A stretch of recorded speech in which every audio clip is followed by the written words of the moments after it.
మనతో పాటు Quthbullapur 132 division president Siddiramulu ఉన్నారు. ఆయన అడిగి తెలుసుకునే ప్రయత్నం చేద్దాం.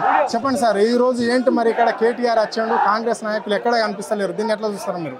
ఈరోజు కాంగ్రెస్ దొంగ హామీలు ఇచ్చి అధికారంలోకి వచ్చి మరి దొంగ ప్రగల్భాలు పలికి రేవంత్ రెడ్డి మరి ఈరోజు మరి చర్చకు సిద్ధమని చెప్పినప్పుడు మా గౌరవ BRS party working president KT Rama Rao గారు వారి సవాల్ని స్వీకరించి ఈరోజు ప్రెస్ క్లబ్కి మరి ఆధారాలతో మరి ప్రెస్ సోదరుల ముందు పెట్టడానికి వారి ముందు చర్చించడానికి ఈరోజు వచ్చారు.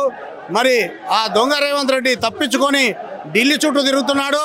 మరి నరేంద్ర మోడీ సూచనలు సలహాలు తీసుకుంటూ మరి కాంగ్రెస్ బీజేపీ తోడు దొంగల్లా మరి బీఆర్ఎస్ పార్టీని బదనాం చేయడానికి, బీఆర్ఎస్ పార్టీని మరి వీక్ చేయడానికి వాళ్ళు చేస్తున్న కుట్రలో భాగంగా మేము భావిస్తున్నాం. అంటే ఇక్కడ కేటీఆర్ స్థాయి ముఖ్యమంత్రితో మాట్లాడేది కాదు, మాతో మాట్లాడితే సరిపోతుంది అని చెప్పేసి కొంతమంది మంత్రులుగా చెప్పడం జరిగింది కదా. మరి ఇప్పుడు ఆ మంత్రులన్నీ వస్తున్నారు ఐడికి. కేటీఆర్ 11 గంటలకు వస్తాను సోమాజిగూడ ప్రెస్ క్లబ్కు కేటీఆర్ గారు వచ్చారు, మరి వాళ్ళు వస్తున్నారా? కాంగ్రెస్ ముఖ్యమంత్రి రాలేదు, కాంగ్రెస్ ఎమ్మెల్యేలు రాలేదు, మంత్రులు రాలేదు, కనీసం కాంగ్రెస్ కండ వేసుకొని కాంగ్రెస్ కార్యకర్తలు కూడా రాలేదు. వాళ్ళు మాట్లాడేటి అన్నీ కూడా అబద్ధాలని పూర్తిగా తేలిపోయింది. ఆ కాంగ్రెస్ మాటల్ని నమ్మి ప్రజలు వారికి తక్కువ పర్సెంటేజ్తో అధికారం ఇచ్చారు. ఆ అధికారాన్ని పూర్తిగా దుర్వినియోగం చేస్తూ మరి 2 లక్షల రుణమాఫీ అన్నారు. మరి 2 లక్షల రుణమాఫీ కాలేదు. మరి రైతులకి పెట్టుబడి కింద ప్రతి 6 నెలలకు ఒకసారి పెట్టుబడి కింద మరి గౌరవ కేసీఆర్ గారు ముఖ్యమంత్రి ఉన్నప్పుడు ప్రతి సంవత్సరము ప్రతి పంటకు పైసలు వేసిండు. మరి అదే రేవంత్ రెడ్డి వచ్చినాక మరి 3 పంటలకి పైసలు వేయకుండా ఇప్పుడు లోకల్ బాడీ ఎలక్షన్ల కోసం ఒక్క పంటలకి మరి వాళ్ళకి 5 ఎకరాల లోపు ఉన్న వాళ్ళకి అందరికీ కూడా పైసలు వేసి మేము మొత్తం రుణమాఫీ చేసాం, మరి రైతులకి పెట్టుబడి ఇచ్చామని చెప్పి ప్రగల్భాలు పలుకుతూ లోకల్ బాడీ ఎలక్షన్లకి సిద్ధమవుతుర్రు. లోకల్ బాడీ ఎలక్షన్లో ఏ ఒక్క సీటు కూడా కాంగ్రెస్ పార్టీ గెలిచే పరిస్థితి లేదు. ఊర్లలో అయితే ఒక్క రైతు కూడా అస్తం గుర్తు మీద ఓటేసే పరిస్థితి లేదు. 100 సీట్లు వస్తాయని ప్రగల్భాలు పలుకుతున్న రేవంత్ రెడ్డి నీ 2 సున్నాలు ఎగిరిపోయినాయి. వస్తే రాష్ట్రంలో ఒక సీటు వస్తేనే చాలా గొప్ప విశేషం. మరి నీ మూలంగానే కాంగ్రెస్ పార్టీ కూడా నాశనం అయిపోతుంది.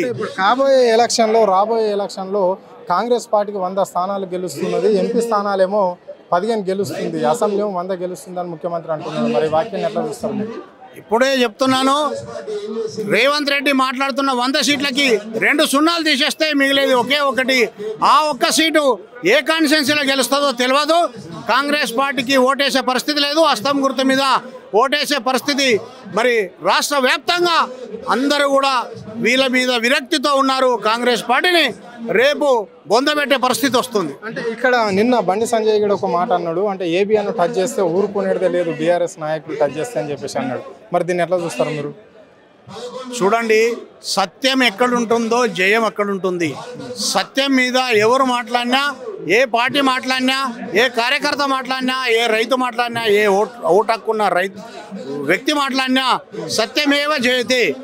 10 సంవత్సరాలు కాలువలు తవ్వింది, కట్టిన ప్రాజెక్టులు, ఇచ్చిన నీళ్లు, ఎండాకాలంలో అలుగులెళ్ళిన చెరువులు చూడండి. ప్రతి చెరువులో ఈరోజు చేపలు గిలగిల కొట్టుకొని చస్తున్నాయి. కేసీఆర్ గారు ఉన్నప్పుడు ప్రతి చెరువులో చేపలు పట్టుకొని మరి మన చేపల రైతులు కూడా మరి ప్రతి గల్లీలో చేపలు అమ్మిన రోజులు చూసాం. మరి తెలంగాణలో చేపలు తినాలంటే ఆంధ్రాకి వెళ్ళి దిగుమతి అయితేనే చేపలు తినే పరిస్థితి ఉండేది. దాన్ని మరి కేసీఆర్ గారు వచ్చినాక ఎండాకాలంలో కూడా చెరువులు అలిగేలే విధంగా ప్రతి కాలువ ద్వారా ప్రతి చెరువుకు నీళ్ళిచ్చి ప్రతి రైతుకు నీళ్ళిచ్చి 1 కోటి ఎకరాల మాగాణి చేసిన ఘనత మన గౌరవ మాజీ ముఖ్యమంత్రులు కేసీఆర్ గారిదని చెప్పి మేము ఉత్కంఠంగా చెప్పగలుగుతాం. బీఆర్ఎస్ యువ నాయకుడు అబ్దుల్ ఖలీం మనతో ఉన్నారు, ఆయన అడిగి తెలుసుకునే ప్రయత్నం చేద్దాం. చెప్పండి, ఈ రోజు కేటీఆర్ సోమాజిగూడ ప్రెస్ క్లబ్కు పోతున్నాడా? ఇక్కడ సవాలు విసిరాడు కదా, అంటే రేవంత్ రెడ్డి ముఖ్యమంత్రి రావాలి చర్చకు అని చెప్పాడు రైతుల పట్ల. సో ఈ రోజు ఇక్కడ నుంచి వెళ్తున్నాడా? 100% ఇప్పుడు అందరం కలిసి వెళ్తున్నాం. ఇచ్చిన టైం ప్రకారంగా 8వ తేదీ ఉదయం 11 గంటలకు మనం ప్రెస్ క్లబ్ అని చెప్పినాం. మాట మీద నిలబడ్డాం. సిగ్గు శరం ఉంటే మొదట పబ్లిక్గా డిబేట్ చేద్దాం రైతుల గురించి అని చెప్పిన రేవంత్ రెడ్డి రావాలి, డిబేట్ చేయాలి. రైతులకు బీఆర్ఎస్ ప్రభుత్వం బాగా చేసిందా లేకపోతే కాంగ్రెస్ ప్రభుత్వం చేస్తుందా అన్నది తెల్లం అవుతుంది. నిజంగా దమ్ము ఉంటే ఈ ఛాలెంజ్ మేము యాక్సెప్ట్ చేసినాం కదా, ఛాలెంజ్ ఇస్తున్నావు, మేము యాక్సెప్ట్ చేసినాం, మేము వెళ్తున్నాం, ఇప్పుడు చూస్తాం. అంటే ప్రధానంగా ఏదాని మీద చర్చ జరుగుతుండొచ్చు అక్కడ? డెఫినెట్లీ రైతుల దాని గురించి కదా. ఇప్పుడు మీరు కాళేశ్వరం గురించి కానివ్వండి, మీరు రైతు బీమా గురించి కానివ్వండి, మీరు రైతు భరోసా ఇస్తా అన్నారు, 10,000కు 15,000 ఇస్తా అన్నారు, 10,000 ఇస్తా అన్నారు. రైతులకు సంబంధించి మీరు కన్నెపల్లి పంప్ హౌస్ మీద నీళ్ళు వదలండి అంటే వదలలేదు. ఒక మేడిగడ్డకు మేడిగడ్డకు అసలు ఏం కాకుండా కూడా మేడిగడ్డ మొత్తం కూలిపోయిందని చెప్పేసి నువ్వు పుకారు లేపినావు. సో ఇవన్నీ క్లియర్ కావాలి కదా. రైతు పాలిట ఏది రైతు బంధుకు సంబంధించిన ప్రభుత్వం, రైతుకు సంబంధించిన ప్రభుత్వం బీఆర్ఎస్ ప్రభుత్వం అని మేము ప్రూవ్ చేస్తాం. కాదు కాంగ్రెస్ ప్రభుత్వం అని నువ్వు ప్రూవ్ చేయి, నీకు దమ్ముంటే. అక్కడ మంత్రులు అంటున్నారు, సీతక్క కావచ్చు, పొన్నం ప్రభాకర్ కావచ్చు, కేటీఆర్ స్థాయి మా సీఎంతో చర్చించే స్థాయి కాదు, మేము సరిపోతాం కేటీఆర్కు రావడానికి, మేము సిద్ధంగానే ఉన్నాం అంటున్నారు. దీన్ని ఎట్లా చూస్తారు? వాళ్ళ వాళ్ళకి అసలు టాపిక్ లేదు, వాళ్ళకి విషయం తెలియదు. రైతుల గురించి ఒక్క క్యాబినెట్ మొత్తంలో ఒక్కరైనా ఎవరైనా రమ్మని చెప్పండి, నా స్థాయిలో రమ్మని చెప్పండి. కేటీఆర్ స్థాయి వాళ్ళకి పనిచేయదు. కేటీఆర్ అన్న స్థాయి, హరీష్ అన్న స్థాయి వాళ్ళది కాదు. ఫస్ట్ ఆఫ్ ఆల్ ఏంటంటే కేటీఆర్ అన్నకు తెలిసిన ఒక బొటనేలు గోరంతా కూడా వాళ్ళకి నాలెడ్జ్ లేదు. రాష్ట్రం గురించి కానీ, రైతుల గురించి కానీ, సంక్షేమం గురించి కానీ, అభివృద్ధి గురించి నాతో మాట్లాడమని చెప్పండి. అన్నాడు కదా ఆయన, రామ్మోహన్ రెడ్డి ఆయన అన్నాడు కదా, ఆయనే కేటీఆర్ స్థాయి ఇది కాదు, ఆయనది రేవంత్ రెడ్డి స్థాయి వేరే స్థాయి అది అన్నాడు కదా. వాస్తవంగా చెప్పాలంటే రేవంత్ రెడ్డిది బీఆర్ఎస్ కార్యకర్త స్థాయి కూడా కాదు. ప్లీజ్ ఇది మీరు హైలైట్ చేయాలి. ఇది ఎందుకంటే నిజంగా రేవంత్ రెడ్డి స్థాయి బీఆర్ఎస్లో ఒక కార్యకర్త స్థాయి కన్నా తక్కువ స్థాయి. ఎందుకంటే ఆయన ఛాలెంజ్లు, బూతులు, యాస భాషలు చెడగొట్టుడు కాదు, కంటెంట్ మాట్లాడమని చెప్పండి, టాపిక్ మాట్లాడమని చెప్పండి. నేను విషయం మాట్లాడతా, నేను రైతుల గురించి మాట్లాడతా, నేను బనకచెర్ల గురించి మాట్లాడతా, నేను మన గురుకుల పాఠశాల పిల్లలు చనిపోయిన దాని గురించి మాట్లాడతా. నువ్వు బూతులు మాట్లాడతావు, బట్టలిప్పి కొడితే ఇంద్రమ్మ రాజ్యం గుర్తుకొస్తుందా? నువ్వు ఇట్లాంటి మాటలు మాట్లాడతావు. మేము కన్స్ట్రక్టివ్గా మాట్లాడుతున్నాం. నీ దగ్గర టాపిక్ లేదు, నీ దగ్గర కంటెంట్ లేదు కాబట్టి నువ్వు బూతులు మాట్లాడు. ప్రాజెక్టు రైతుల గురించి కట్టింది అని చెప్పేసి బీఆర్ఎస్ వాళ్ళు ప్రచారం చేస్తే, ఇది కాళేశ్వరం ప్రాజెక్టు వృధా, ఓన్లీ కమిషన్ల గురించి కట్టిన ప్రాజెక్టు, కేవలం బీఆర్ఎస్ నాయకులు జేబులు ఖజానా నింపుకున్నారు, అదంతా కొల్లగొట్టి ప్రజలకు 6 గ్యారంటీలు అన్నాము, 6 గ్యారంటీలు అమలు చేస్తామని చెప్పేసి ముఖ్యమంత్రి అంటున్నారు. ఇప్పుడు నేను ఏమంటున్నా, ఒకటే మాట, నువ్వు ఇప్పటిదాకా నీ ప్రభుత్వంలో నువ్వు ముఖ్యమంత్రి కుర్చీలో కూర్చున్నప్పటి నుంచి నువ్వు నీళ్ళు వదులుతలేవు. నువ్వు కన్నెపల్లి పంప్ హౌస్ నువ్వు విడుదల చేయి నీళ్ళు, నువ్వు కాళేశ్వరం నీళ్ళు సాగునీటికి నువ్వు విడుదల చేయి. అది కూలిందా, అది కూలేశ్వరమా, లేకపోతే అది కమిషన్ల కోసం కట్టినామా, నువ్వు నీళ్లు విడుదల చేస్తే కదా తెలిసేది. నువ్వు 600-700 ఫీట్లు 300 ఫీట్లలో నీళ్ళు వచ్చిన రోజులు పోయి 1300 ఫీట్లు తవ్వుతే కూడా నీళ్ళు వస్తలేవు. అంటే గ్రౌండ్ లెవెల్ వాటర్ ఎంత వేగంగా పడిపోతుంది చెప్పొచ్చు. నువ్వు గ్రౌండ్లోకి వచ్చి ఊర్లలో పొలాల్లో ఇట్లా చేయి దింపి నువ్వు మాట్లాడు, మా అప్పటి ప్రూఫ్ మేము చూపెడతాం. అంటే కాలయాపన చేయకు. నువ్వు చేస్తున్న ఒక దద్దమ్మ ప్రభుత్వం నీ దగ్గర అసలు నీకు విషయ పరిజ్ఞానం లేదు. ఎవడని చెప్తే నువ్వు వినుకునే పరిస్థితుల్లో లేవు. నేను ముఖ్యమంత్రిని కాబట్టి నేను ఇట్లా బట్టగలిసి బీదెత్తా అంటే నడవదే. నువ్వు పబ్లిక్లోకి రా, మేము ప్రూవ్ చేస్తాం మేము ఏం చేస్తున్నాం అన్నది. ఇప్పుడు నువ్వు ఛాలెంజ్ చేసినావు, మేము యాక్సెప్ట్ చేసినాం. నువ్వు ఎందుకు పారిపోయినావు దొంగలాగా 47-49 సార్లు నువ్వు ఢిల్లీకి ఎందుకు పోయినావు? నువ్వే కదా ఇది చిచ్చు పెట్టింది. చర్చకు సిద్ధమైనాం. మళ్ళీ ఇప్పుడు దానికి వస్తే ఇప్పుడు కేసీఆర్ స్థాయి కావాలి, కేటీఆర్ స్థాయి మాది కాదు, ఏదో భాష మానేసి మీరు డైరెక్ట్ వస్తే చెప్తాం. మేము చర్చలో కేటీఆర్తో పాటు ఎవరెవరు పాల్గొనబోతున్నారు? ఇప్పుడు మీరు చూసారు, దాదాపు మాజీ మంత్రులు దాదాపు ఉన్నారు, ఎమ్మెల్యేలు ఉన్నారు, ఎక్స్ఎమ్మెల్యేస్ ఉన్నారు, ఎమ్మెల్సీస్ ఉన్నారు, సీనియర్ నాయకులు ఉన్నారు, తరచుగా మేము ప్రజల మధ్యలో ఉండే సీనియర్ నాయకులు ఉన్నారు. మా తరపున కార్యకర్త స్థాయి నుంచి కేటీఆర్ గారి స్థాయి దాకా అందరం ఉన్నాం. నిజంగా దమ్ము ధైర్యం ఉంటే అదే క్యాబినెట్లో పెద్ద ఊదరగొట్టిన వాళ్ళు అందరూ ఒక్కడైనా వచ్చాక నిలబడాలి. ఇప్పుడు మా సీఎం గారు డెలివర్ సార్ మేము వచ్చి ఎక్స్ప్లెయిన్ చేస్తామని చెప్పి గదే సీదాకి వచ్చి మాట్లాడాలి. ఎవరు వస్తారని మీరు ఎక్స్పెక్ట్ చేస్తున్నారు? అక్కడ నుంచి ఇప్పుడు మీరు సిద్ధంగానే ఉన్నామని చెప్తున్నారు. అంటే మీ కార్యకర్తల నుంచి పై స్థాయి దాకా మా ఉన్నది కేటీఆర్ అంటున్నది మా సైన్యం అని చెప్తున్నారు.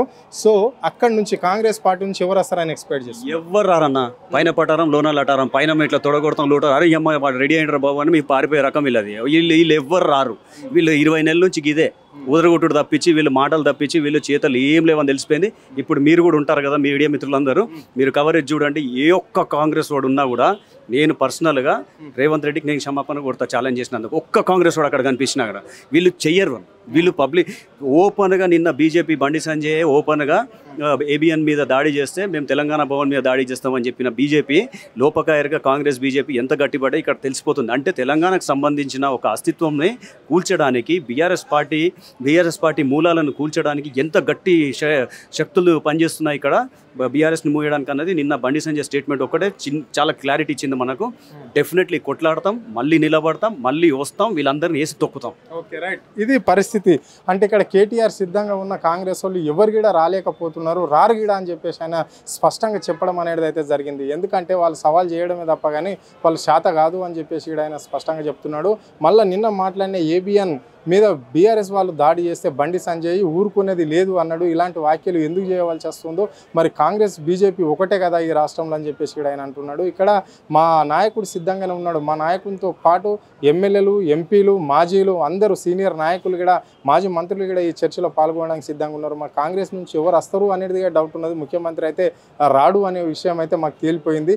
మరి ఎవరు ఆయన పైన విమర్శలు చేసిన వాళ్ళు వస్తారా, ఎవరు వస్తారో వేచి చూడాలి అంటున్నారు. ఒక్కడి కూడా రాడు అని మేము అనుకుంటున్నామని చెప్పేసి ఆయన స్పష్టంగా చెప్పడం అనేది జరిగింది. కెమెరా పర్సన్ రవితో అరుణ్, ఆద్య టీవీ, హైదరాబాద్.